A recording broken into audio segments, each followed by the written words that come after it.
Good evening and welcome to Associated Black Charities Equity at Work webinar.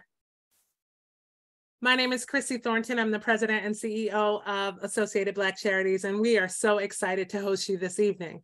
The mission of ABC is to eliminate structural barriers and to advance long-term solutions that create new opportunities for Black people to thrive.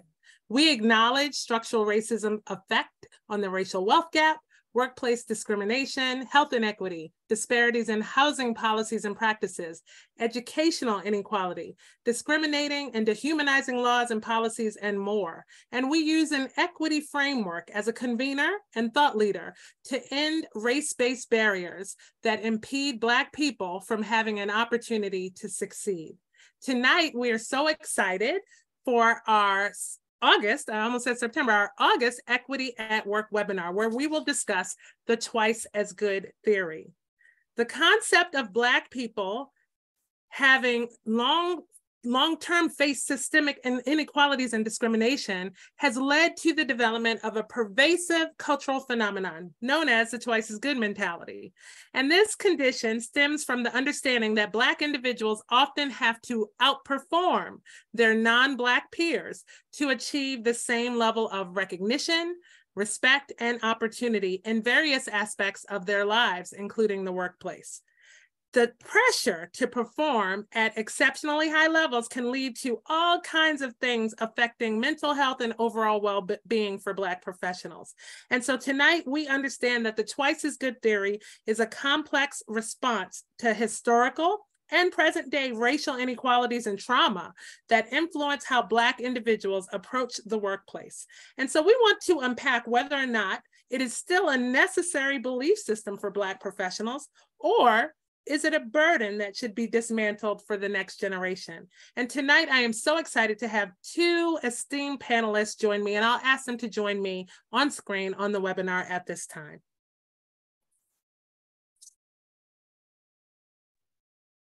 Good evening. Tonight, we have with us both Kimberly Robinson and Vinroy July, and we're going to ask that you introduce yourselves, and we'll start with Kimberly Robinson. Good evening, Chrissy, and thank you so much for the opportunity to be with you on tonight's panel. And good evening to everyone who is joining us either on Facebook or on Zoom. I'm Kimberly Robinson. I currently serve as a Vice President for State Government Affairs for the Cigna Group, the health insurance company that many of you may be familiar with.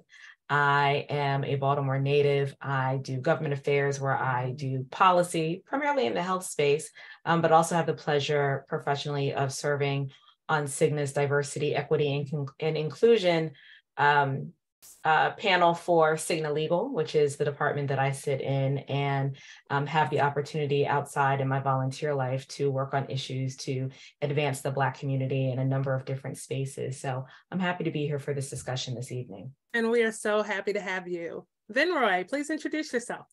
Oh, I will follow and say thank you for the invite to be a part of the discussion. Vinroy July. I am a partner in the corporate and finance group at Dickinson Wright, which is a Detroit-based firm, but I'm out of the DC office. Originally from Jamaica, I have moved to the United States in '95, and have been, quite, as I was thinking about this introduction, I've been kind of operating in white spaces basically since my time in America. Went to UNC, went to boarding school in Connecticut, Chapel Hill for undergrad, Duke for law school, and then started practicing law in big law first in DC. And now in Baltimore, I have been here for 12 years now.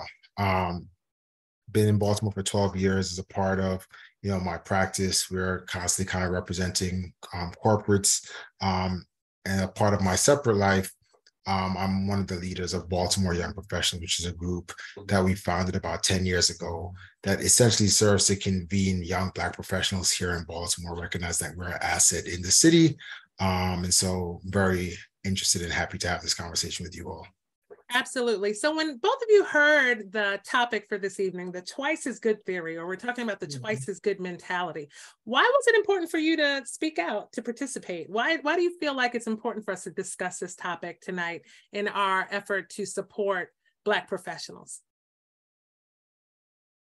So it's funny because I actually had when I first started practicing in DC, someone actually had given me a book that was taught that was a topic that you have to be twice as good. And I actually had it on my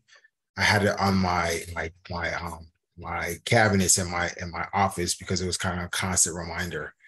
And it's it's an interesting dichotomy, right? Recognizing, having come from Jamaica, where I was around mostly Black people, I never kind of felt some of those pressures initially, but coming to the States and being in, these predominantly white spaces, particularly when I started practicing law, you start to kind of feel some of those pressures. And I just remember what it was like for me, kind of balancing do I really need to feel like that thought that you have to be excellent every single time is very much a daunting kind of feeling, but also just balancing that with just the realities of, for myriad reasons why we will talk about it. I don't think it's as easy as sometimes we say it is. I think it's a very complicated reason why that kind of manifests itself, that we have to be twice as good. But that's still a very difficult balancing act. And so I wanted to, once I was asked to be a part of the discussion, I found it interesting because I want to dig into this a little bit more. So. Sure. Kimberly? Yeah, and like Vernon, educationally, I also came up in schooling in a lot of white spaces, right? I said I'm a Baltimore native. I went to the Friends School of Baltimore, predominantly white private school here, went to Cornell University undergrad and to the University of Maryland for law school. And I remember being pretty young the first time my dad said to me, that old adage that so many Black parents say to their children somewhere along the way, the reminder that, and the whole phrase was, you have to be twice as good to get half as far, was the way it was said to me, right, as a child growing up. And it was this reminder that the world isn't going to necessarily see you like I see you. That's what my dad was saying to me.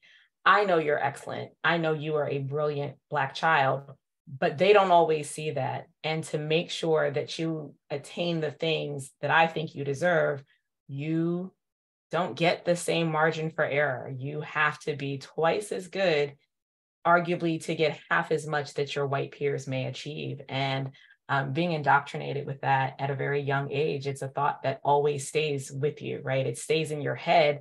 And it is something that you carry forward with you educationally and into the work world and so on. And I thought it was a really interesting conversation that you decided to have, making that the topic of tonight's webinar. And I think it, as Venron just said, it's not an easy answer. It's not a simple topic. It's got a lot of layers to it. And I think it'll be an interesting discussion. Absolutely. And we'll talk about our lived experience of, where we've heard this, how we've applied it in our navigation of our own professional careers and lives as Black people, but we know it came from somewhere. And so for this concept to be passed down in Black families generationally, I think it's important to look at where it came from. I will say a few years ago, and I posted this the other day on Scandal, there was kind of like a real, gritty moment on the show where Olivia Pope's father said to her, on national television, as part of the scripting of the show, what have I told you? What have I told you? You have to be twice as good to get half as much. And I think I remember at that time seeing on social media, all Black people resonated. They were like, yes, that's what we're told. And so it wasn't a foreign concept, in our culture, but we know that this comes from generations of being devalued by white society. And this notion of needing to excel, to overcome obstacles, to overcome racism, to overcome, biases and discrimination. And we land in this belief system that we have to be disproportionately accomplished to even be considered, or to even receive half as what our counterparts receive. So what have you really considered? Where does that come from? Where does that come from? Is it, some people might say it comes from an acknowledgement. It perpetuates a belief that we aren't twice as good, that we aren't as good, right? And so that thereby we must excel. We must prevail over the stereotypes about Black people. But in other people's commentary, they may just feel that it's what has been necessary for our survival. What do you think about that? So thinking about it from a historical context, right? I think the lives of Black people, specifically Black Americans, have been lived since we came to this country through the lens of what white people think. And as a result of that, so much of what we have been socialized to think, to do, how we pursue things, how we present ourselves. There's a raging conversation that's gone on in recent years, right, about respectability politics. All of those things have been decisions that we tend to make, all in many ways catering to a white gaze, in many ways catering to the idea of they are the standard bearers, they're the gatekeepers. And so in order to achieve, in order to be respected, in order to gain access, it's all a matter of what does that particular audience think of us? Hence, twice as good. The fact that when we are as good, they don't evaluate us as good, right? That's the belief. That's for some, I would argue, lived experience, I think we'll have a conversation about, there are some statistics that bear that out as well, that without that extra mile, without being extra vigilant about how we speak, how we present ourselves, how we educate ourselves, how we live our lives, what we look like, how we wear our hair, whatever that might be, that's the audience that we're catering to. And so that becomes our measuring stick. And I think that dates back historically, all the way from, emancipation through Jim Crow, through Reconstruction, through Jim Crow, all the way till today. Absolutely. Ben-Roy? It's interesting because as I was thinking about this, I come from the way that I evaluate this is so interesting because of the fact that I'm from Jamaica, and I don't ever remember hearing this until I came to America. Wow. Okay. So that's I never heard this concept before. It was just not something I ever kind of experienced, because in Jamaica, I was around Black doctors, Black lawyers, my community was just Black people. And so it was this idea of Black is excellent. And there was never this comparison, right? It was never this idea that I have to be twice as good. It was just, you have to be excellent, period, right? That's just how it was. The reality, though, is that as I came to America, I think that there is historical context because of just the power dynamics and who has power. Mm-hmm. And that's why I think this is a little bit this is complicated, right? Because I think Kimberly's exactly right. There is this, this acceptability politics and trying to look at it through the white gaze, but it's because of the fact that if you look at the power dynamics in this country, the reality is that people who have power don't relinquish power easily. They have no reason to do so, right? It's not so this idea that you have to be twice as good is just as a result of the realities of the power dynamics in this country and how that kind of interacts with our day-to-day interactions. I will say that I don't think it's just something that we say to kind of push ourselves. I think this is our realities. We've had experience. There have been studies that talk about this phenomenon, right? About how people judge you differently. And I do think that a part of that judgment is a variety of reasons, right? It's about who people feel comfortable with. It's about, their ability to say, to write things off as being, it's not just about being twice as good. It's that we have less ability to make mistakes because people can justify the mistakes when people who look like them make it versus when people that don't look like them, who they're not familiar with, make it, right? And so there's this idea of twice as good. It's both the fact that you have to work extra hard in a variety of ways to get acceptance, to get access, to get, to be in these rooms that allow you to even be able to advance, to get recognition, but also recognizing that on the day-to-day, you're not given as much liberty to even make mistakes. And so that's just a reality that Black people have dealt with for their existence in this country, in large part because of the power dynamics that have existed here. So I'm glad you brought forward that this was not your experience and your upbringing outside of this country, because I always talk about, the whole concept of BIPOC, meaning that Black and Indigenous people who are American people have a whole different relationship to white supremacy. And so this is one of those ways that it shows up. I know for me, like Kim, I was at a very young age indoctrinated that I had to be twice as good. In my household, a little bit different. I had a very strong, very accomplished mother. So I was told that I had to be twice as good to get half of what white people have. But I was also indoctrinated that I just needed to be twice as good, period. Twice as good as other Black people, twice as good as men, twice as good as everybody in the room, which we'll talk about down the line about the burden that places on people. But I chose as a parent, right now I'm mothering my own children, to carry that messaging forward. And I strongly believe, as Vinroy mentioned, that this is our reality. And I know a lot of people don't necessarily believe that this needs to persist, that we need to put the pressures and the burdens, but I have chosen to carry, because I just don't think we have the privilege not to approach life the way it is this way. But I wanted to talk about what are some ways that we can discuss that Black people actually show up and to work or in life as twice as good. So when we say be twice as good, what does that look like? We know education. I'll start there, right? Black women in particular, the most educated demographic right now.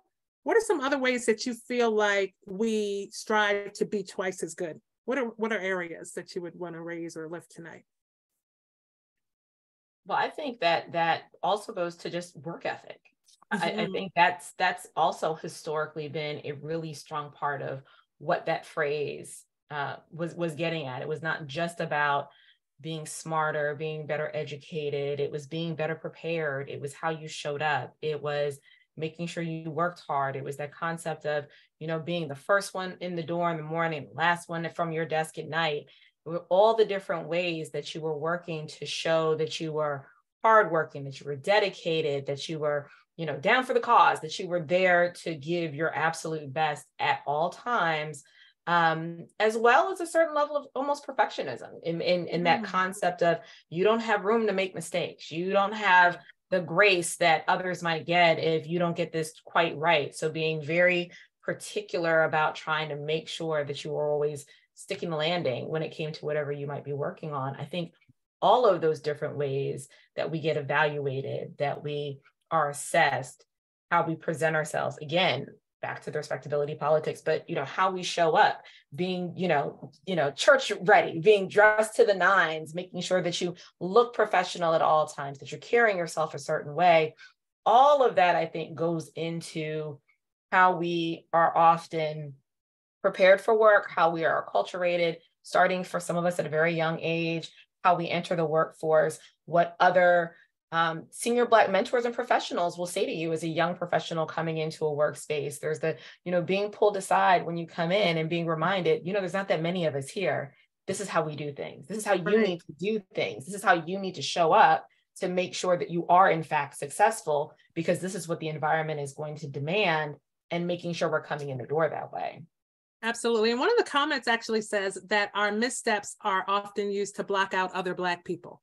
And so it comes with a heavy burden of accountability and responsibility, because our counterparts can make mistakes and it reflects on just them. But when we make mistakes or have missteps, it reflects on the whole community. And in tandem to that, we are often related as Black people to the least of our community, right? To the most, to the least accomplished person, to the least, to the person who is not showing up as twice as good. And so it just creates a burden, and it really just seems to be wrapped up in self-sacrifice. Vinroy? Yeah, look, I think this is a very complicated issue, right? Like, I think if we're talking about this, you're right, this idea, I think the emphasis is really on you don't get the ability to make as many mistakes, right? And I think that all stems from just it's multifaceted, but it's because of familiarity. It's because of they can see themselves in people making mistakes. You often hear these like the ways that people are judged differently. I'll give us an example, because this is not just us talking about this, right? There's I actually gave a speech about this. There's a yellow paper that was written. It was quite some time ago. I probably did this speech like 7 years ago. It's a yellow paper by Nexion, and they actually did a study, where they basically took the exact same memo. And I can find the link and send it to people who might be interested. But they took the exact same memorandum and they gave it to top partners at law firms. Yes. And they said, they told half of the partners that this is from a white third-year associate. I can't remember what the guy's name was, but it was some name that could be either black or white. And they said, this is from this is a black junior third-year associate. And they had intentional grammatical and typographical errors. And they gave the other half the exact same paper and said it was from, one was black, one was white.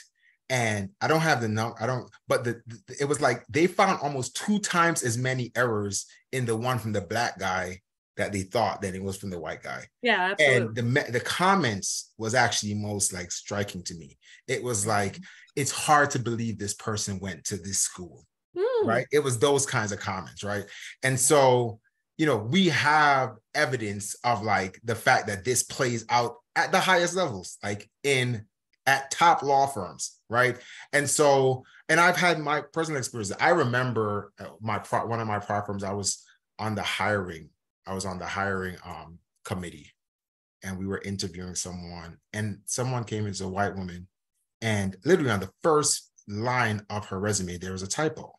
And I was like, there's absolutely no way that a black person could have a typo on the first page of their memo, of their resume, and get to this far in the process. Mm-hmm. And just, you realize that this idea is that, there is that difficulty that you have to make sure that you are going over, you're crossing. If you are trying to excel, to allow them to accept you into their spaces, the spaces that they dominate, that you have to make sure that your stuff is as tight as possible. And you don't have the liberty of making the slight mistakes, which can be written off by others who they can see, their son, that there's some familiarity, their son could make that mistake. Somebody that looks like they could make that mistake. They might've made those similar mistakes. They don't see blacks or minorities in the same way. And so there is that. But I think it also goes the extra step, right? Like when you talk about, when you talk about trying to be twice good, you have to present in a certain way.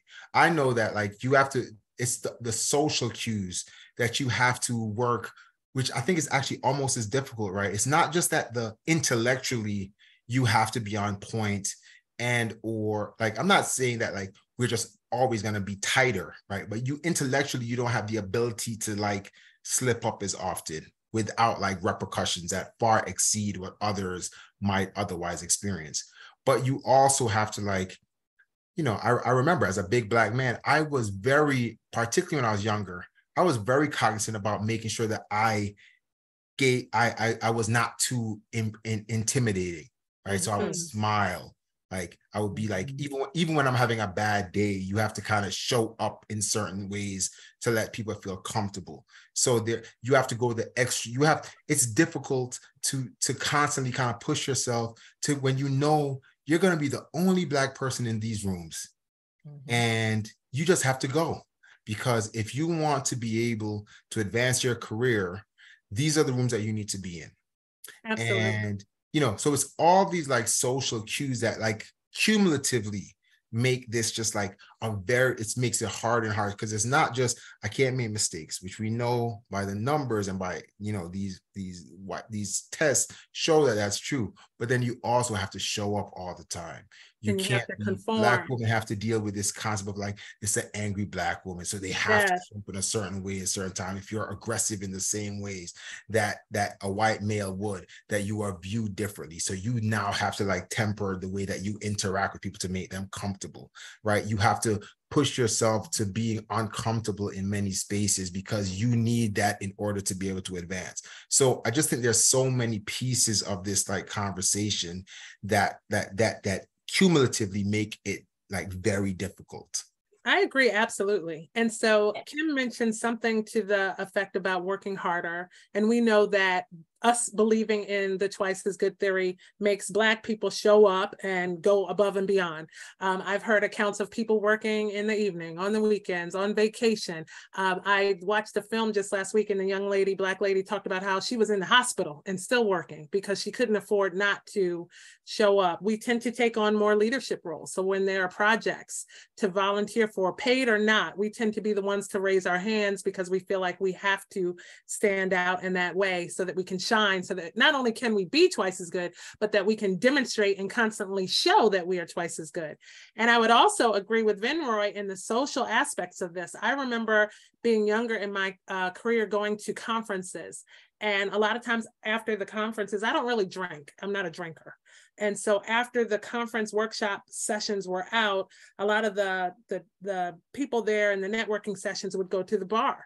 And I remember thinking, even if I did drink, I don't trust this, right? Like I always felt like it was always a setup, right? It's always a setup. Like you get a drink and you're drinking socially. I get a drink and I'm a drunk, you know? And so there are all these nuances of things that we have to consider to not just actually be twice as good, but to make sure that people believe we're twice as good. And, you know, Chrissy, shout out to whoever had put that comment in about, when one of us gets in the door and the burden that can bring. You know, there's a famous quote from the Black Women's Club movement, when and where I enter, the entire race enters with me. Wow. And that's still true for us at work. When we see a company that's got, the first Black CEO, that person is carrying the weight of, if I don't perform well, that a feeling of there will not be another one after me. Mm-hmm. Right? Every time we see Black people break a glass ceiling and enter into a new space, that is very often what happens. And we have this conversation amongst professionals about why it's important that we need to lift him up or lift her up, because we know how much is riding, not just on their individual performance. They don't have, again, the right to just, be bad at their job. They are carrying this whole perception of, if they do well, oh, Black people can do that well. But if they don't do something well, I don't know if they, as an entire race of people, mm-hmm. are necessarily fit for this kind of work or this particular job. And that's a different burden to have to carry with you every time. As Vinroy said, you walk into the room and you're the only one. And you're not only representing yourself, but sometimes you also have to acknowledge that you are creating their understanding, their perception, their belief system around what Black professionals are going to perform like in a workplace. I do want to intervene here because something I want to make sure that we're like being fair in this discussion, right? Yeah. So the reality is that at certain there at some levels in some professions, right? Like I think there's the expectation that you are going to have to work on the weekends, and you're gonna that's, it's not just Black people that are doing that. There are white people who are doing that, right? That's the law of practice, right? Yeah, we do that. I don't want us to get to this thought that it's just that those are the ways that we show that we are twice as good, because the reality is that a lot of that is just, if you are trying to excel, there are things that you are going to have to do that are going to that you're going to have to do to set yourself apart from the others that are in your class or group or other group, and to set yourself apart. I do think that there is the reality, though, that, we kind of never want to talk about it, but reality is that diversity ends at 5:00 during the week. Right? Diversity efforts end at 5:00, because the reality is that Black people, for the most part, live with other Black people. White people live, for the most part, with other white people.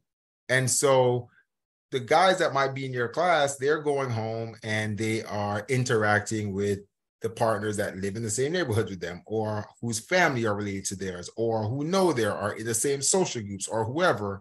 And so it's much easier if I know someone that makes a mistake to kind of just dismiss it as an aberration, right?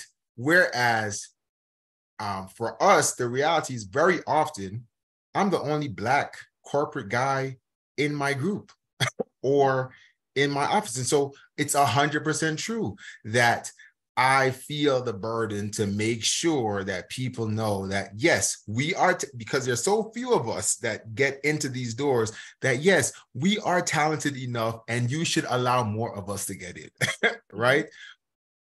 And on the flip side, those who don't have that much interaction with us, because they're not interacting with them when they go home, they're not interacting with Black people like that when they go home. Hours, right. They're not seeing a lot of Black people because that's not just their reality. That's just not the space that they're operating in. And people like to try to act like we're all, you know, diverse and I have Black friends and blah, blah, blah. But the numbers show that not to be true. Yes. Right? Like that's just the reality.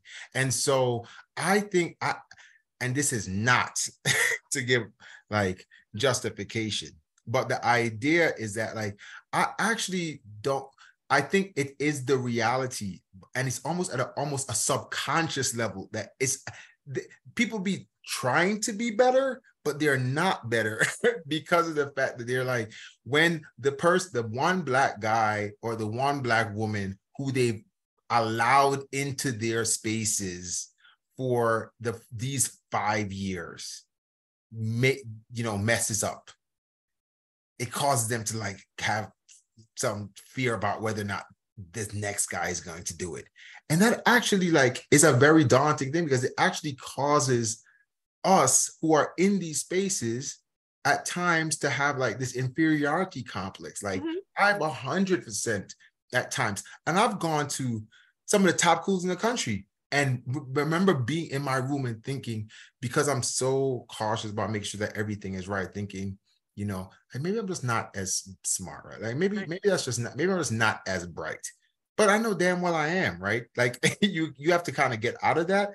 But it's because of the fact that there's like these dynamics of like the way that people interact with you, the way that like the spaces that you're in, that you don't interact with them the same kind of ways. You see how they interact with others, that causes like that it wraps itself up and makes this even more complicated. So I want to, go ahead, Kim. And it is a challenge. I mean, you gave the example about the fact that you reach a certain point in certain careers, the social time you spend with your peers becomes really important, right? You talked about after the conference and everybody is hanging out at the bar afterwards. I work in government affairs and lobbying, and it's a lot of work, but a lot of it looks social, right? Yes. The spaces where we do it and how that translates, and having to always be thoughtful about how, again, you're carrying yourself in those spaces, and having done this, here in Annapolis for 20 years and watched the young women, both Black and white, who've come behind me and had conversations with them about how to be careful about what you're doing and how you're doing it. Just to say, yes, a lot of work gets done in the bar. If you don't go, you get cut out of the conversation. You don't get part of the network. You don't get to make those connections. And so there's a reason why you need to understand where the work is happening and that you need to show up in those spaces, but also remembering there's a reason why you might need to just have club soda in your glass. That's right. Because you can't afford to have that misstep of you got too tipsy at the event that day. And seeing some who have, done that and been able to bounce back, but knowing that everyone doesn't, again, get the luxury of the bounce back. That doesn't get the luxury of the grace to say, oh, she had an off day, or even as I mentioned, being in a bad mood and still having to put a smile on because you don't want to be perceived as the angry Black woman, in the meeting or in that space or on that day. And so there is an extra layer of assessment that we do sometimes do, that we have to plan how we're going to do this, understanding that even the social part of it sometimes means having to assimilate into socializing how a particular group does that, or how your office does that, or how your business does that. That maybe not be how you prefer to socialize, but knowing that's a sacrifice you have to make as part of the business process. And lots of people are making that sacrifice, but also always remembering that you've got to monitor your own behavior, because you're always thinking about how might this be perceived and how might I be assessed. It is a full-time job on top of a full-time job that you're working. And we're going to talk pretty soon about the consequences around the pressure of all of that.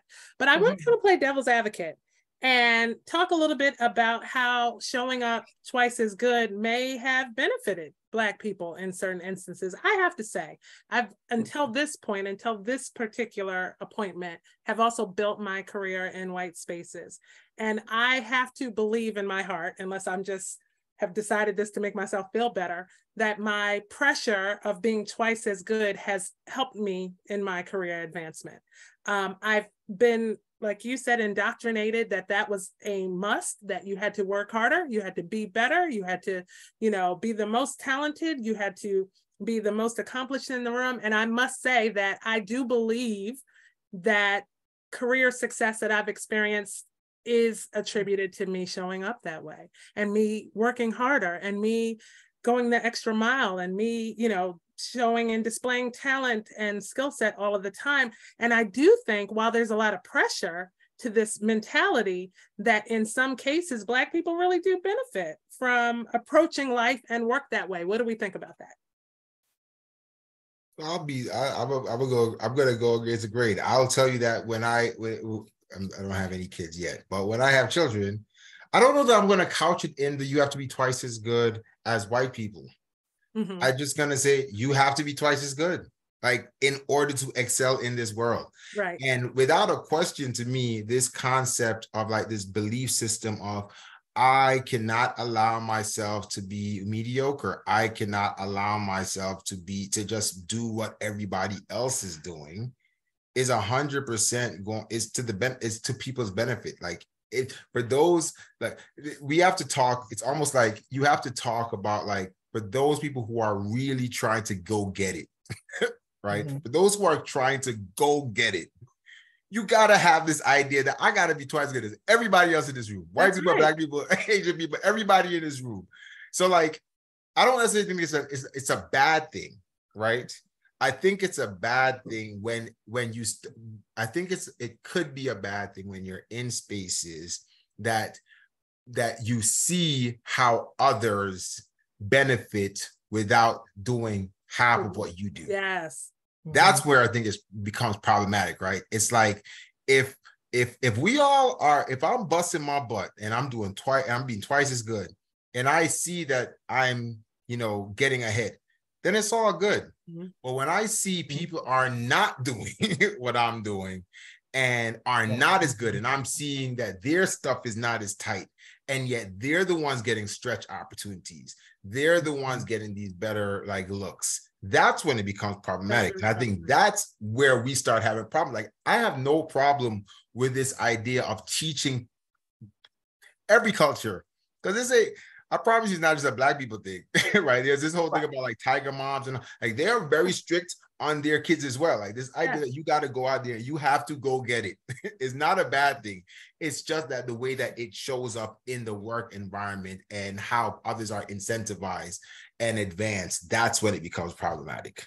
Absolutely. And I want to bookmark one of the comments in the chat that talks about how us showing up twice as good can become intimidating in the workplace. We will get to that, because I think that is valid and want to talk about that. But Kim, we're talking about, though, this pressure to be twice as good from a young age, right? Yeah. And we tend to show up with more skills, more competence, more resilience in situations. You know, we don't always get the reward and the recognition, but inherently, as who we are as people, when we embrace that we need to work harder, do more, be better, we do tend to show up as, like, VIPs. I must say, like, I'm surrounded by Black people who walk in excellence every day. And I have to believe that's because we've had no other choice. And it's pretty impressive.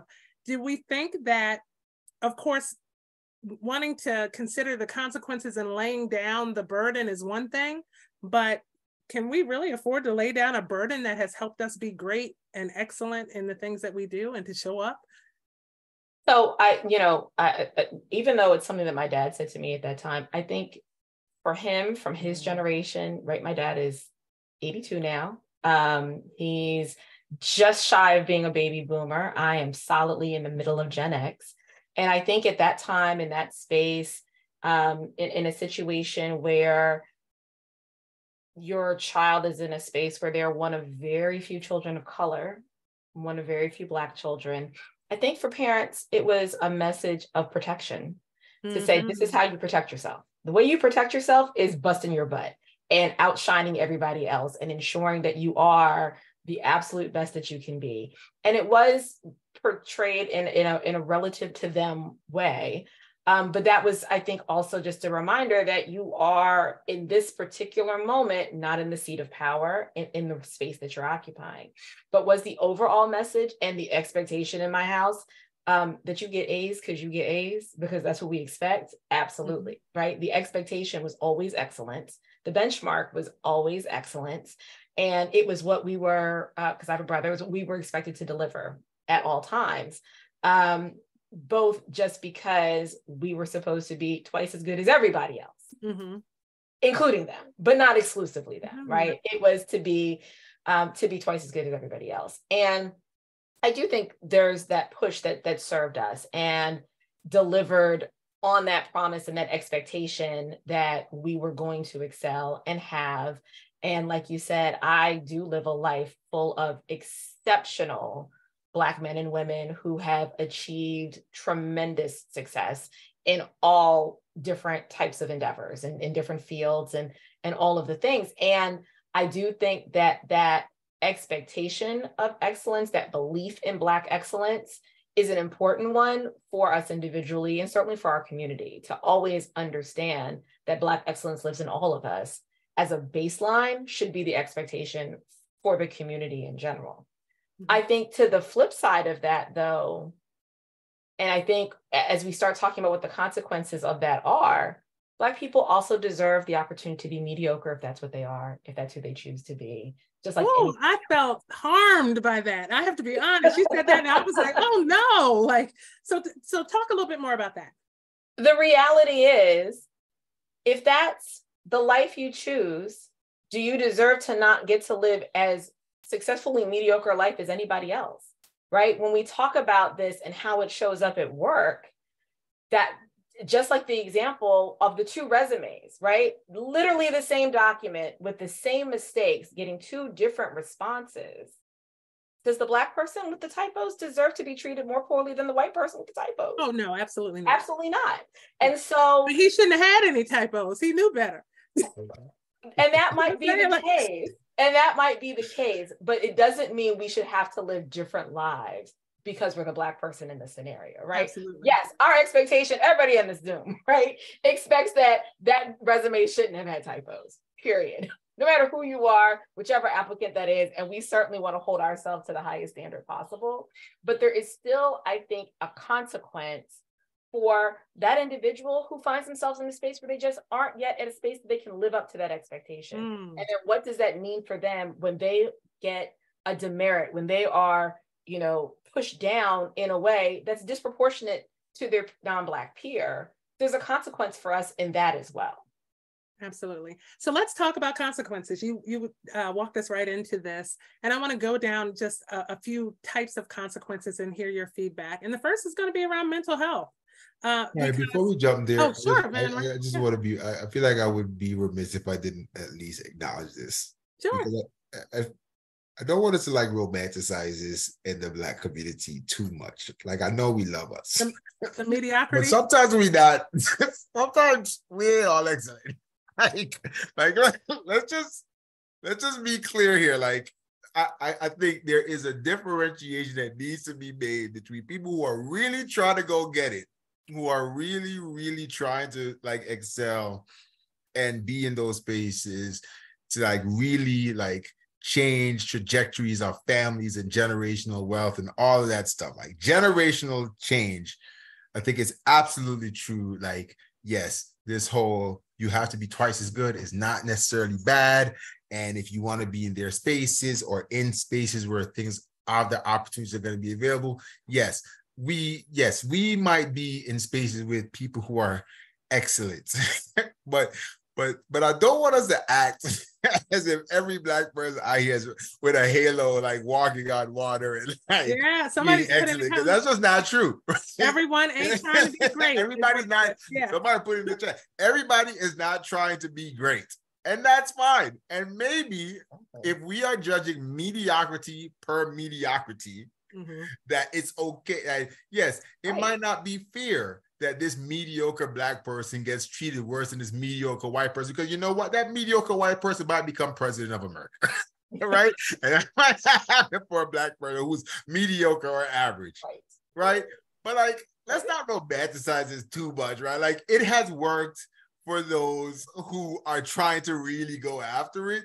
And for those who are not necessarily, who are just kind of like okay with, status quo and being okay, yes, you probably should try harder, because you're still going to get judged. You're not going to get the opportunities as others might.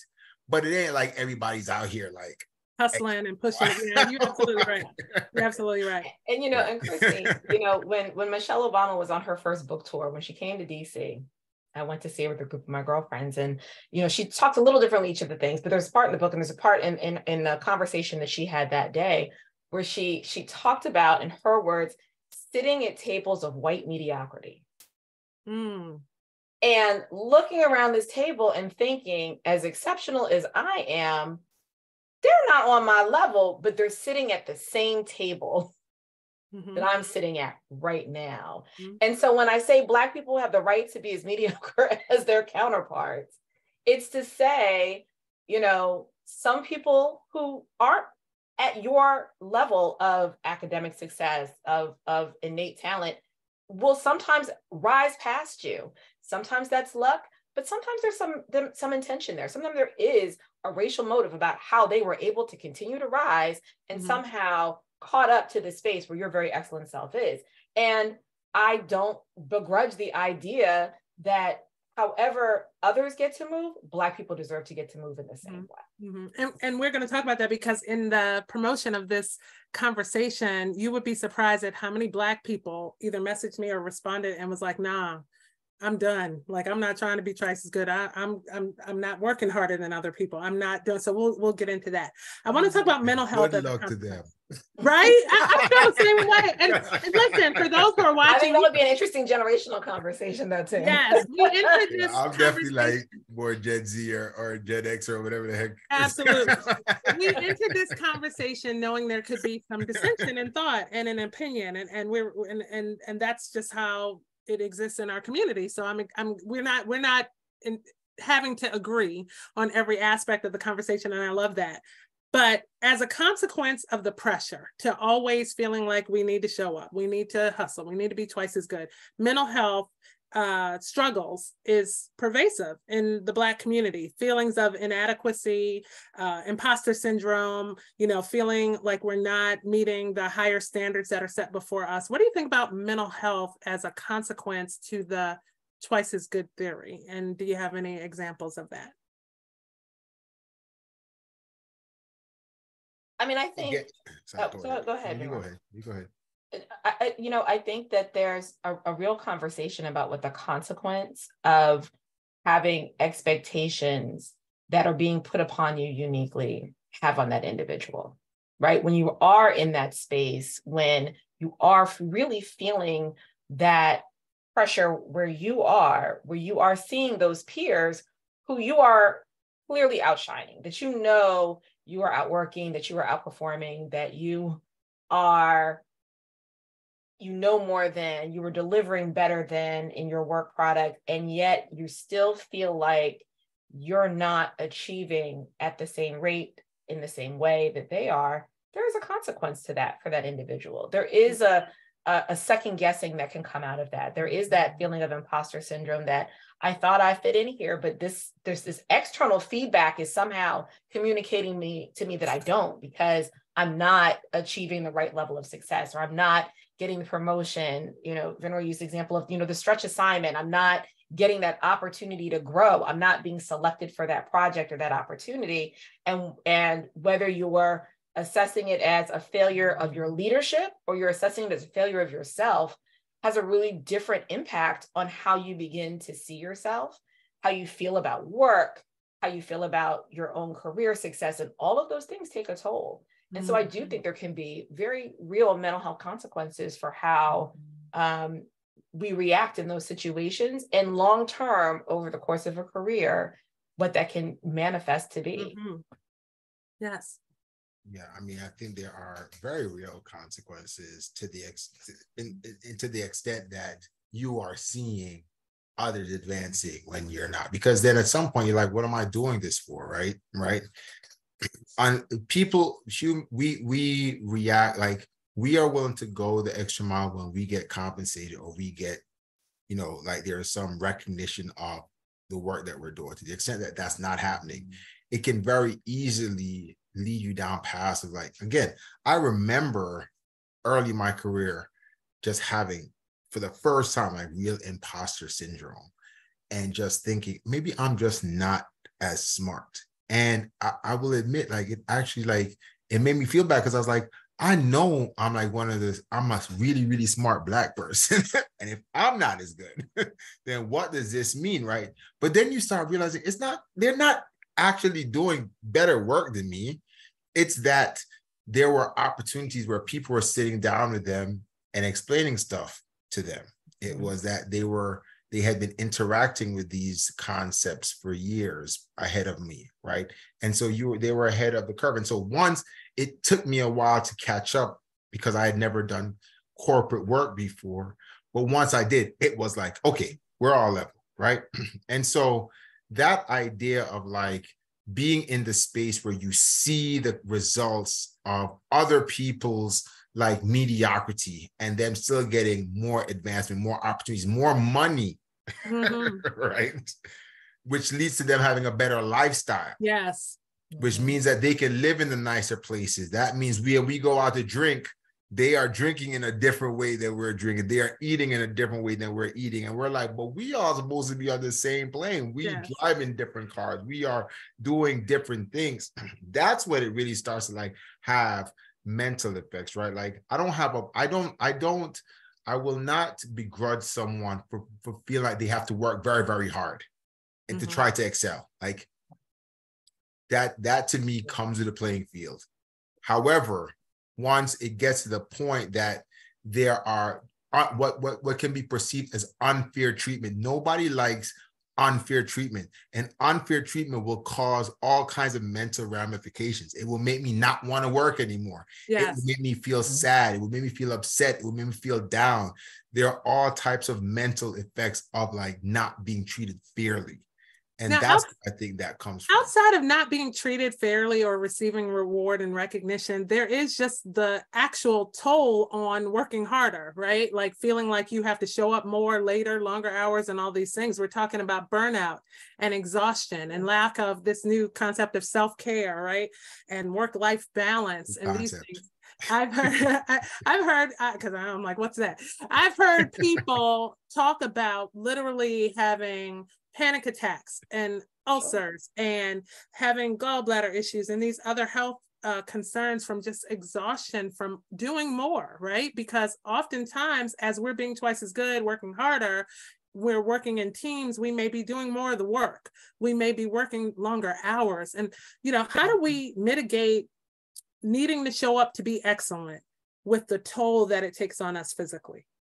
And let's not even overlook the stress of, again, having to put in the extra mental work to stop and assess your own self as you're communicating, to say, let me make sure I don't come across as the angry Black woman or the angry Black man in this conversation, having to moderate your tone and be doing this extra mental gymnastics that we sometimes have to do as we're trying to make sure that we are, again, presenting the way we have to present, but that's a change that we're making through a racial lens. That's work that only we're doing in that particular way. Yes. To mitigate those stereotypes that come along with some of that. Which is not the question you just asked, but that goes to no, I mean, that's so true. That's so true. So what was the question you just asked? Well, we're talking about the burden. I mean, of course, we want to be excellent, right? We're taught that we have to be excellent, although now we're understanding that not everybody signs on to do that. But for those of us who want to excel, who want to be the best in the room, who want to be, the brightest and the hardest working, it doesn't just take a mental toll when we fail to be recognized. There's a literal, health consequence and a physical toll in that we are literally possibly, are we enjoying life as much? Are we spending as much time with our families? Are we vacationing? Are we, we may make the money to eat in the better restaurants and drink the better drinks, but are we even taking time to do those things? Or are we constantly looking to win in these environments that are not built for us to win? I think it's an interesting question. I mean, I think to Mary's point, depending on what field you're in, right? When I was a partner in a law firm, we were working partner hours. And so it was hard to distinguish a little bit in terms of, it wasn't as though you were the only one working later, you're the only one working on the weekends. Sometimes maybe you were working more weekends than they were. Maybe you were working later than they were. But I think also we can't overlook the way some of this also shows up, which is, again, in the day-to-day and who's getting the opportunity and who's getting the inside track and who's getting the conversation. And I think what is stressful about that is realizing that it's happening and that there's no easy way around it, because it's not for you to change, it's for them to change. Yes. And until your work environment is being cognizant on their side about it, that's much harder to dissect. And that too becomes a toll, that too becomes a stress, that too becomes a frustration that you can't unwind for yourself, so that you end up carrying. And if you want to know what's going to make you angry, it's knowing that something is happening that's out of your control, but you're stuck with it unless you decide to leave this place or leave this job. That's what's going to make you the angry Black woman, because that's something to be angry about that you have to now live with every day. Working in, as I said at the top, that I'm on Cigna's Diversity, Equity, and Inclusion, and now Belonging Council in Cigna Legal. And to the credit of my company and in our legal department in particular, we've had this conversation about how do you train managers? How do you train other leaders who are responsible for growing staff, who are responsible for doling out those opportunities, to be cognizant on their side about not just dealing with who you naturally feel comfortable with, because because it's not always this sort of like, it's not the calculated, I'm here just to hold the Black people down. Like, that's not what is often happening in everyday real life. It is an unconscious bias of comfortability that says, oh, I'm spending more time with, or I'm quicker to go have the conversation with this person who I just feel this different nexus with, without stopping to appreciate why that is and who that is, and that you're doing it to the exclusion of some other staff person. Yes. And how do you help people overcome that? How do you help people create a different rubric for how they decide, are they giving the opportunity to this staff member or that staff member? Because those are the things, when it comes to how do we move into a different space for all of us at work, have to happen. Which is why I think the conversation about belonging and how we all get to feel at work is an interesting addition to the DEI conversation today. Absolutely. So let's talk a little bit about the next generation, or the current generation, because we tend to talk about these things that are happening at the hands of structural racism in workplaces, and there can tend to be a different lens based on kind of where you fall in your career trajectory and in generation. And so we know for some of the older generations, those baby boomers, right, and some Gen X, so older Gen X, the twice as good mentality, showing up, working harder, being the best, was a survival strategy. And now, my generation really focused, I believe, on education. That was our way out. We were going to be more educated than anyone else in the workforce. We were going to get more degrees and certificates and validation. And that was going to create the pathway for us to excel professionally.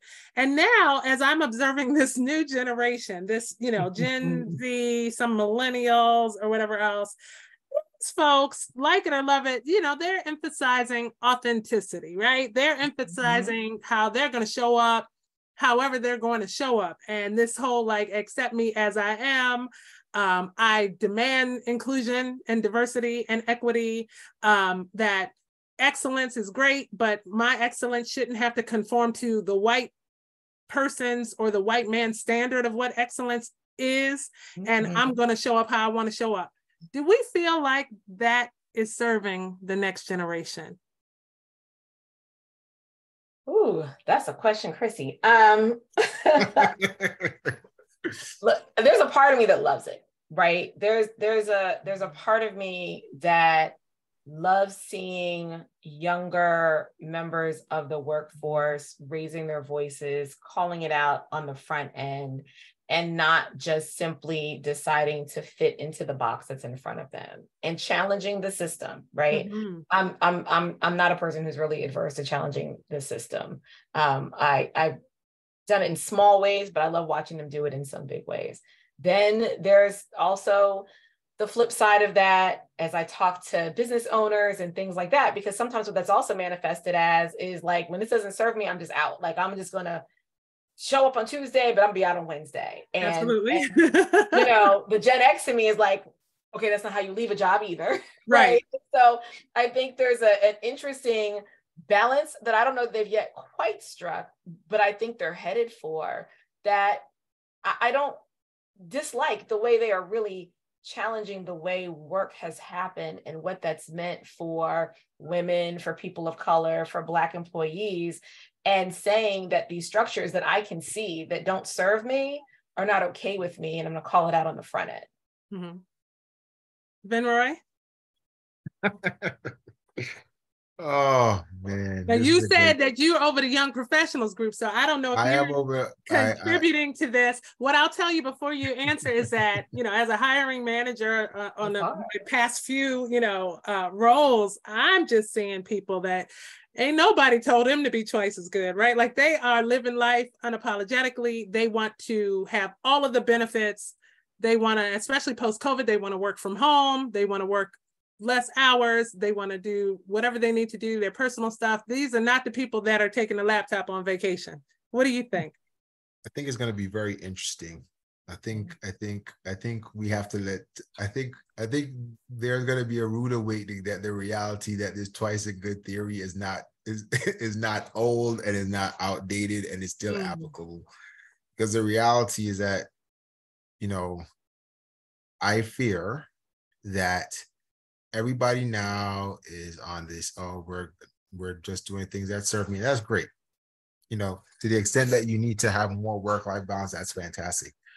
But the reality is that, like, we have seen, like, the ways, as we've been talking about, the ways that people advance, like the differentiation between like white advancement versus Black advancement historically is not, like, more recently, is not like been very overt. It's not like they're like, no, you're Black, we're not going to advance you. Right? It's a very kind of, people are mentoring you in ways and showing you the path. People are, if you're in the same spaces with me, I'm going to like bring you onto my way.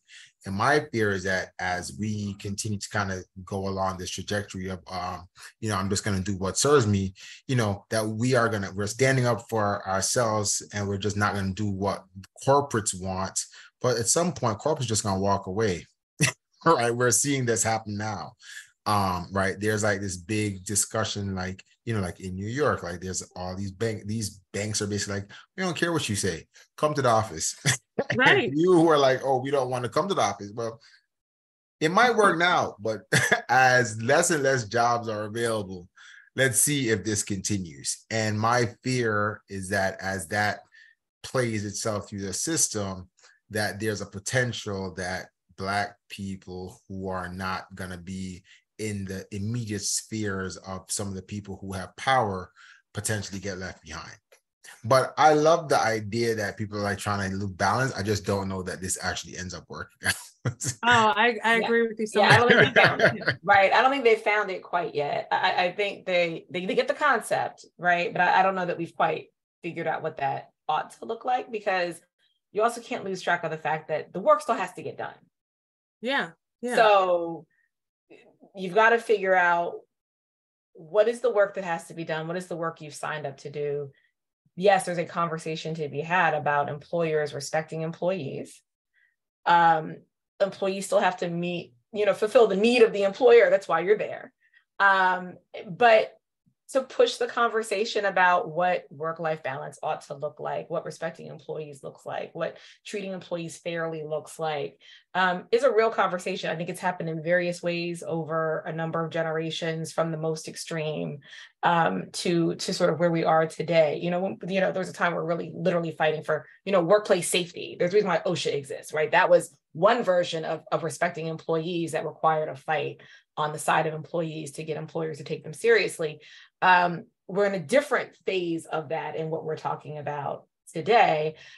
I also think that there's one extreme where it's sort of like, there's this concept of like, soft life. I want someone to finance my soft life, but I don't want to really do the work that's going to cause it to be financed. Like, you got to earn the money somehow, some kind of way. What does that really look like? And how do we figure out how businesses are doing this in a respectful way, employees are showing up the way they need to, and it's not designed that one side is here intentionally taking advantage of the other?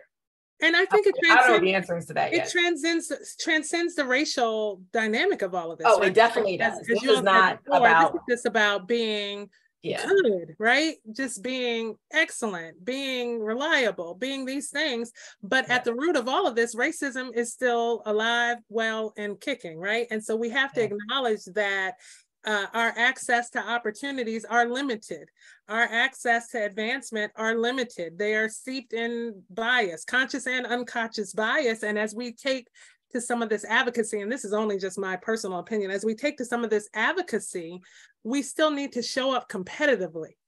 Right? Like we can fight for inclusion. We can fight for equity, but equity doesn't look like me laying on my laurels and not meeting the standards of what's expected for me to advance in a role. But that's my soapbox.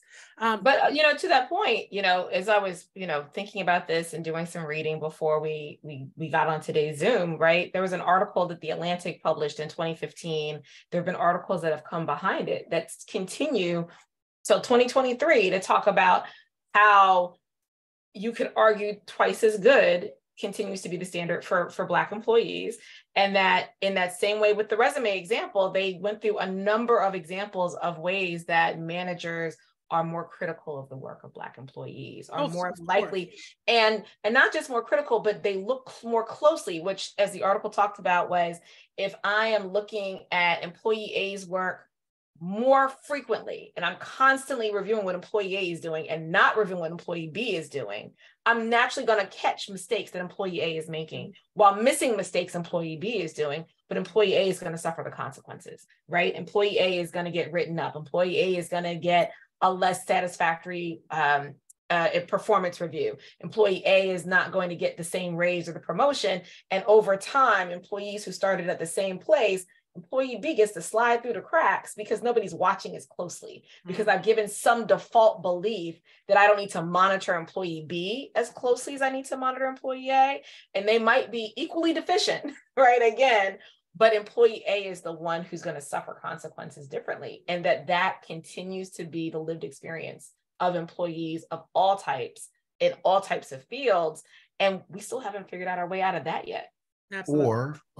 Or even the flip side of that, which I think is equally like detrimental, is that like what I have seen is that the employee A is actually it's about whether it is official or non-official like criticism, right? So like it's not just the situation where I'm looking at A more and finding mistakes in A more, and so B gets to slip through the cracks. It's actually sometimes the informal. I'm looking at A, who is my white colleague and my white counterpart, and I'm talking to them informally about like, oh, well, you might want to do this different, or coaching fix them this, better, or this is that, or do this. And so they end up with a much better finished product. And you're not judged necessarily as negatively because by that time they have gone through like the refinement process, right? Whereas this is what I've experienced, is that the B person, which is a Black person, which is what I'm really, really fearful of. And I actually like expressed like I was really afraid during COVID and what that like going back to work experience looked like, because my big fear was that so much of the legal like advancement and like learning happens from just like the interactions at the water cooler, people saying, come in my office and sit down for a second. It's not like a formal assessment, but it's like a very informal kind of like talking to. And my fear was, as particularly when, like in the beginning, it was like people aren't going out of their way to call up the Black person to give them advice, but they will call up potentially the white person who lives next door to them or down the street, or who they know their family, or who they're bumping into at the local Starbucks because they're in the same neighborhood, or whatever, right? Yeah, sure. And check in to make sure that they're good. And so the fear is actually on the other side, where the B person doesn't get the refinements until it's time to be judged.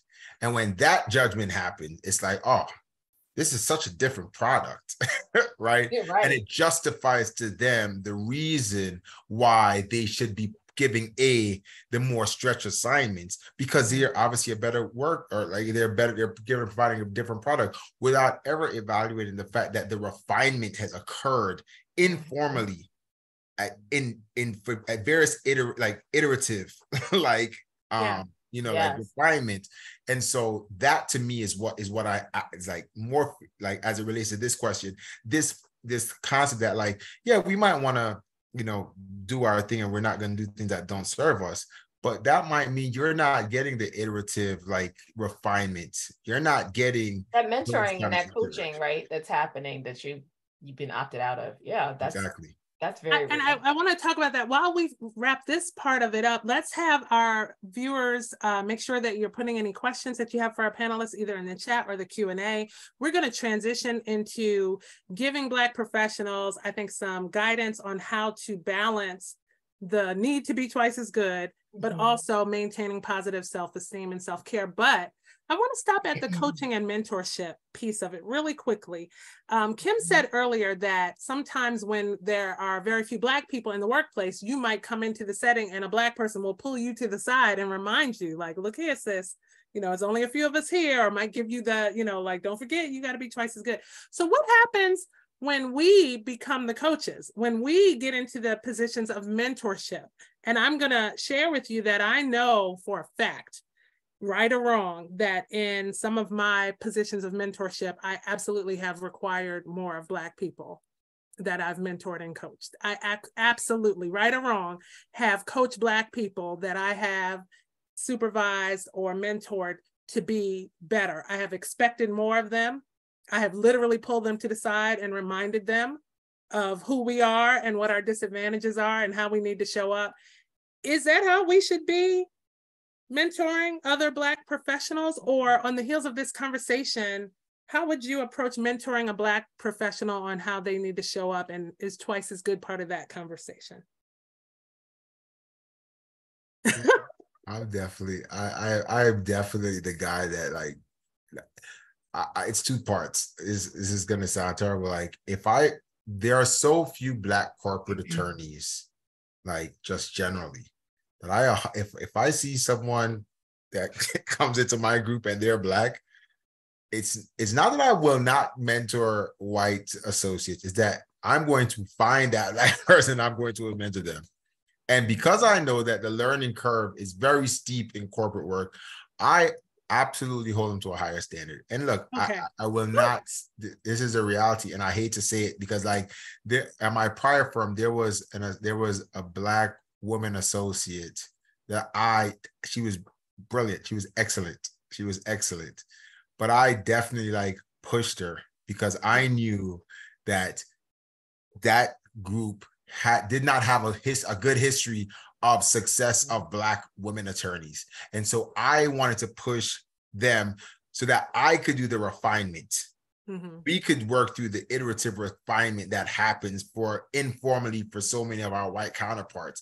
Before you even go to start working for them, I want to, be hard on you. And, I will say that, like, I don't know that was great, because I think there was at some point she was like, we are still friends, but I do think that at some point she was like, why the hell are you so hard on me? Right. And in my mind, I'm like, I'm trying to prepare you so that they're not hard on you. Right. because like it's just the reality. Like there is a difference between what we want the world to be and what the world is. And I'm trying to make sure that by the time you get there, you have gone through the fire. And I don't know that that's great, but it's no different than how my parents, like, you know, dealt with me to like get me prepared to go off to boarding school, right? Like they were very strict on me. They were hard on me. They, you know, but in a loving way, right? Yeah. It was all done with good intentions and in a loving way. And she has excelled. She is a fantastic attorney, is working at one of the largest companies in the world, and she's thriving. And she had great reviews when she was at the firm. And so at some point, I feel bad. I have this like balance, like, yeah, I was really, really hard on her. I did it with love. It caused her to be very, very good. But I don't know that it like didn't put a burden on a strain on our relationship for some time, because from her view, I was being mean. And this has definitely happened with other attorneys. I feel better hearing your description of that, because I'm really like, no, you get no mercy with me, like, because I don't want my children or even the people that I mentor to have to undergo some of the same struggles that I have. There's no reason for you to have to, because I've already navigated the path. So if I can tell you, Kim, like you mentioned, what it means to not overdrink at the bar, or what it means to show up at the networking event and how you have to move, or if I can coach you on these things, it may seem hard, it may seem tough, but I feel like you shouldn't have to navigate the same way I've had to navigate. And if I can remove some of that for you, I'm going to do it. But it does, I think, hold people that sit in mentorship with me to a very high standard. Like, I'm not trying to entertain mediocrity, because I know that that will not be well received. Oh, for sure. And I think that it's also sometimes about look, because I have encountered all kinds of Black people professionally. There are some who gatekeep that information and are not here to share that, who are not here to pass that information on, who are not looking to help grow you, who are just going to stand back on the side and like, I guess I'll see what she can do.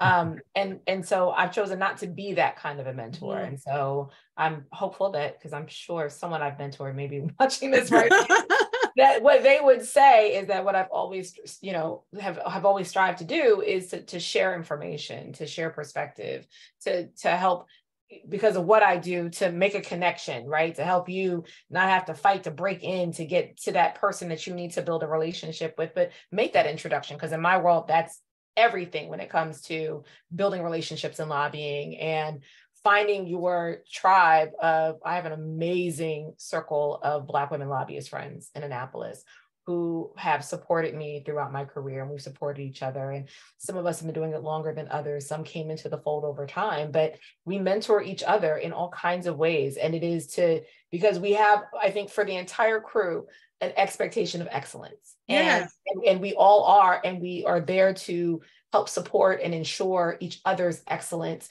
to grow it, to give that feedback, to help them be better, to help them pick up a skill that maybe I'm better at than you are. So let me teach you something. Let me, put you onto this information.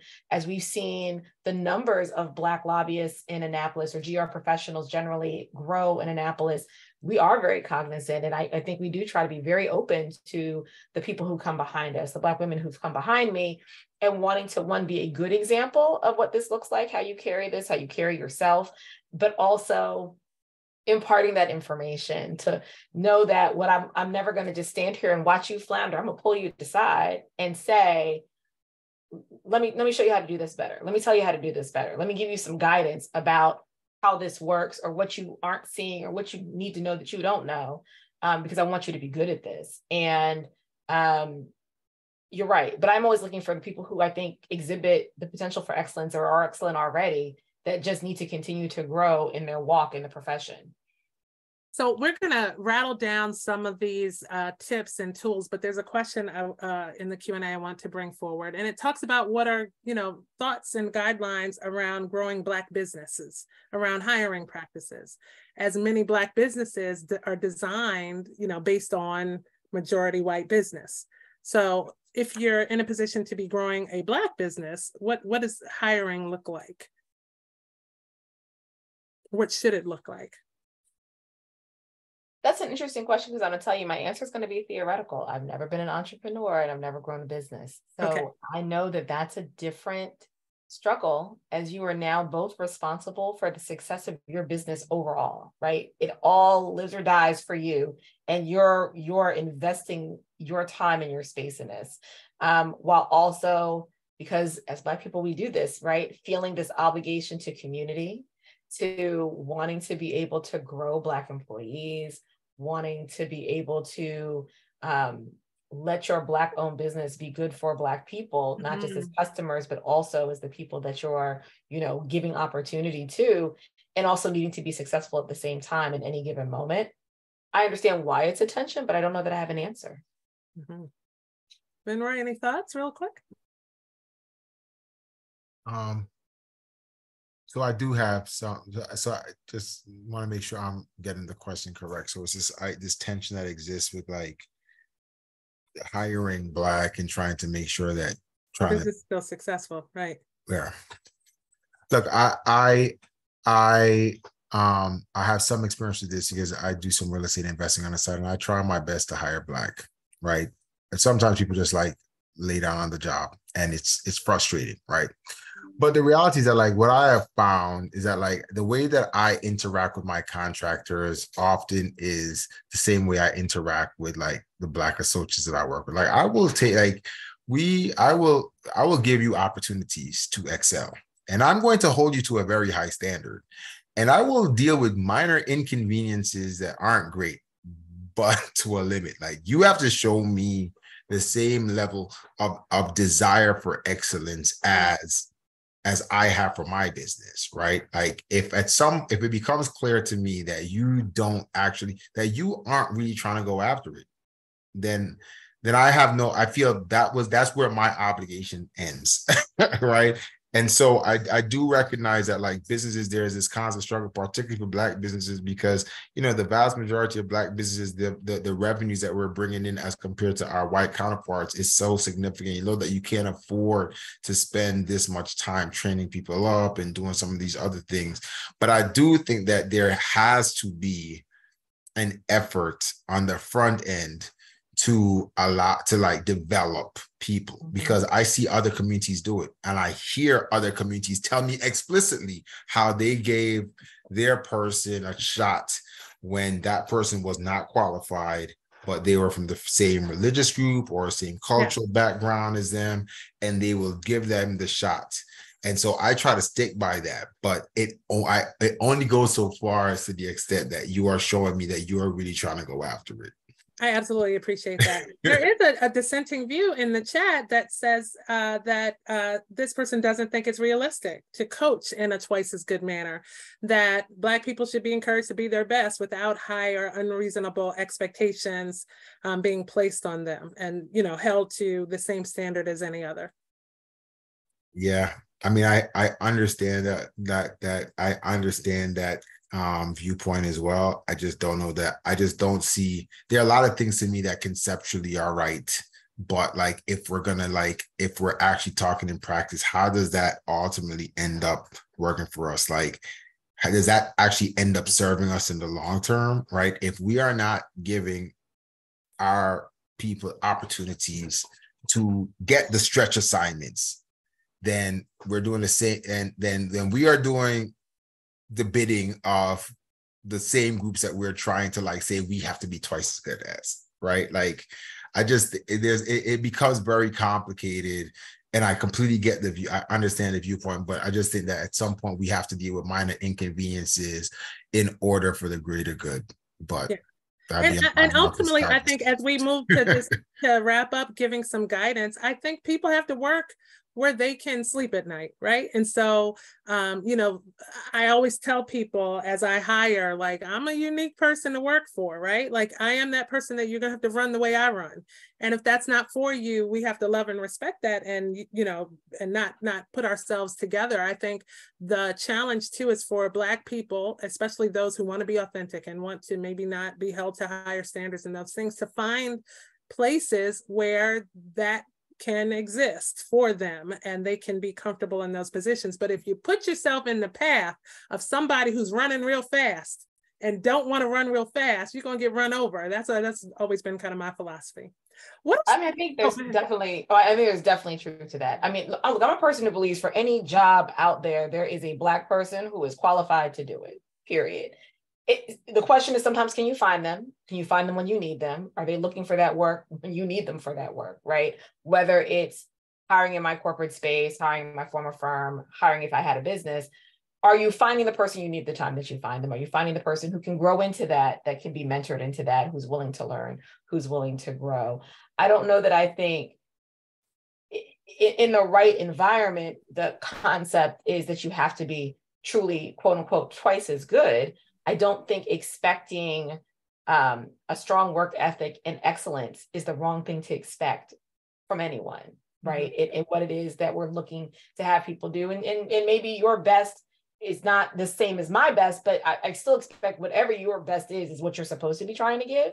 And like you said, you also have to find the pot that you're the right lid for, right? As the employee, you got to find the environment that's going to best serve you. I'm looking for the employee who's going to best serve me. And I also don't want you to get run over, right? If you can't run the way we're running, this might not be the environment for you. You're not entitled to the environment. You've got to find the environment that's going to serve you best. But that's also not, to me, an excuse to say, and you're supposed to, show up just whatever. You still should always want to be giving your best. Just, I don't know, I guess for me, it's just innate pride in your work. Mm-hmm. So as we wrap up, I'm going to give you guys a chance to give some final remarks, but I'm going to give just a couple of tips on how to balance all of this, right? Mm-hmm. Because at the end of the day, structural racism is pervasive in workplaces. Black people face all types of barriers and obstacles because of it. And the pressure of feeling like you have to be twice as good can bring on a burden of negative self-esteem, lack of work-life balance, and these other consequences that we've spoken of. And so some of the tips are to set realistic expectations for yourself, to celebrate your achievements, to begin to define success on your own terms, to seek supportive environments, right? Find those safe circles where you can find support amongst colleagues and mentors, to set boundaries, which some of our viewers have said in the comments today, to be resilient, to advocate for yourself, and to advocate for change. Ultimately, we want to channel our energy into advocating for diversity, equity, inclusion in the workplace and community. And oftentimes you have to be in positions of power and authority to have the access to make the most change. And so with that, I would love to turn to Kim and then Vinroy and ask you to give some guidance and tips to those who are Black professionals looking at refining how they show up and how they navigate these obstacles in the workplace. And hopefully we can leave our viewers with some strong, I think, guidance on how to successfully navigate these issues. Kim? I think the list that you just read had a lot of really excellent advice in it. I know the things that have served me the best over the course of my career has certainly been finding my own support system, not necessarily always inside of the four walls where I was working, right? Sometimes it's people who are my friends and my peers, my former law school classmates, former colleagues, people who are just in the same work than I am, who become that support system, who are there to reinforce what I innately know about myself, but sometimes the world will try to shake your own belief, right? That moment when you're feeling not confident, that friend who's going to look at you and say, like Angela Bassett in the movie, show them who you are, right? Remember who you are and that you are, in fact, a highly capable, excellent, intelligent, talented person when that feedback loop isn't coming the way that it should where you are and that are helping to build you up. I think there's nothing that helps you succeed better than being secure in what it is that you're bringing to your environment and always being able to stand on that as you go forward to do the work. It gives you the courage to sometimes ask for what you need, to be the one to raise your hand for that stretch assignment when they haven't quite assigned it to someone, but it's coming, and being courageous enough to put yourself out there to make it known that you're, available for that work, that you're interested in that work. Not always just giving your free labor away. We do that a lot as Black people, but also sort of standing in your own power in the space where you are so that you're making sure you're being seen the way you want to. often will come from feeling secure and confident in who you are and what you're there to do. And sometimes you got to find other spaces that are going to reinforce that for you when you're not getting it where you're working yourself. That's wonderful advice. Thank you for that. Venroy. You guys have taken a lot of the good tips. But look, I think at the end of the day, like when a part of this discussion, I try to give the other side that like we have to be like very objective. Like we have to like actually analyze ourselves objectively. Like how would someone that's looking at our effort, like evaluate what we're doing in the workspace? And there's a balance. I think if you are true to yourself, there's a balance that you recognize when you're doing too much, or if you are not actually you're not actually be twice as good. We tend to romanticize how our effort and how dope we are, and that's great. Like there's a balance that needs to be struck though between just recognizing the realities of the world that we're in. Like if you are in a highly competitive space, you have to recognize that you are going to, in order to be excellent, you have to like do excellent work, and you might have to go the extra mile. But there's also, I think the point that Kimberly mentioned is so critical. Like this idea, like so much of us excelling in these spaces is a result of us having individuals who are speaking up for you when you are not in the room, or who will pull you to the side and be able to give you the advice that allows you to pressure test the work that you are doing. And that we have to pressure ourselves to be open to whether or not criticism is just because somebody's being hard on us, or whether or not they're doing that for our own personal good. And to the extent that you find people are doing it for your good, you hang on to those people and not like, get so, turned off because of the fact that, you think that they just don't get it, or it's a different generation, or all these other things that can run through our mind. Recognize that you are in the spaces that you are because of the fact that you have earned it. Nobody's out here giving Black people stuff that they don't deserve. Well, listen, that goes on a t-shirt. Love that. That is absolutely the truth. Right? Thank you both. That's just a reality. So very much for this robust conversation and giving of yourself in service to ABC and also the Black community tonight, and our allies who are watching to learn more. We appreciate you both. And I thank all of you for joining us for ABC's Equity at Work August webinar. We will return in September, where our discussion topic will be patriarchy, paternalism, and other power structures that oppress. We'll see you soon. Wow. For Associated Black Charities, I'm Chrissy Thornton. Thanks for joining us, and good night. All right, thanks.